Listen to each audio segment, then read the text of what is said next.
There had been no warning as the car began its skid.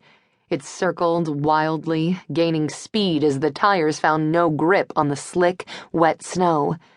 There was a blur of white outside the car windows, and she heard her father swear as he fought to regain control of the wheel. But her fear never had the chance to materialize. Foxy heard the crunching impact as the car slammed into the telephone pole, felt the jerk and the quick pain. She felt the cold as she was tossed from the car, then the wet swish of snow against her face. Then she felt nothing. It had been Kirk's face that Foxy saw upon awakening from the 2-day coma. Her first wave of joy froze as she remembered the accident.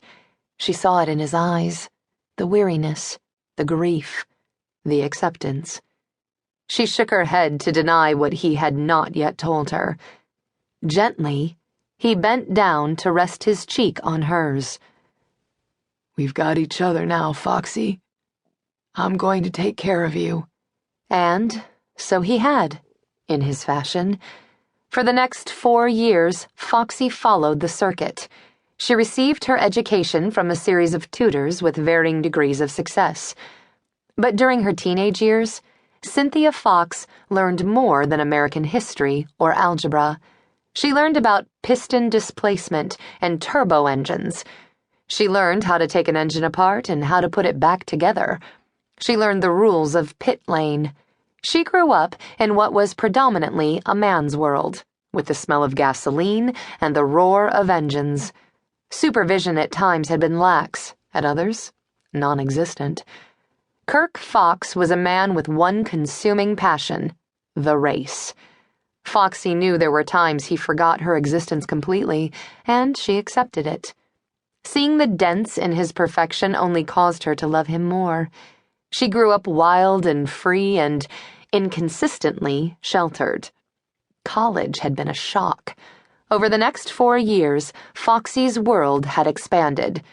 She discovered the eccentricities of living in a dormitory with females. She began to learn more about Cynthia Fox. Having a discerning eye for color, cut and line, she had developed her own distinctive taste in clothes. She found that clubs and sororities were not for her.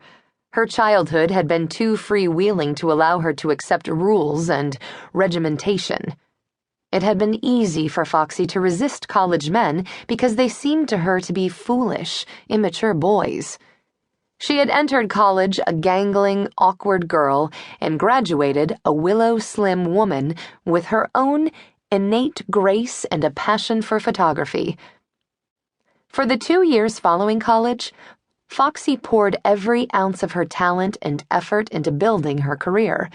The assignment with Pam Anderson was a twofold gift.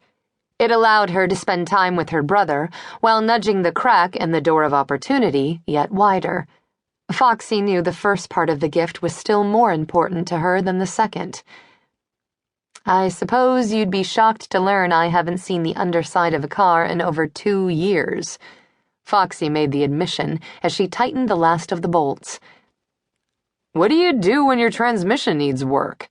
Kirk demanded as he took a final look under the MG's hood. "I send it to a mechanic," Foxy muttered. "With your training?" Kirk was appalled enough to bend down and glare at the top of her head. "You can get 20 years to life for a crime like that." "I don't have time."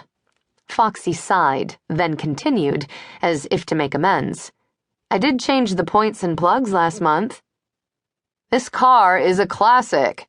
Kirk closed the hood gently, then wiped the surface with a clean rag. "You're crazy if you let just anybody get their hands on it."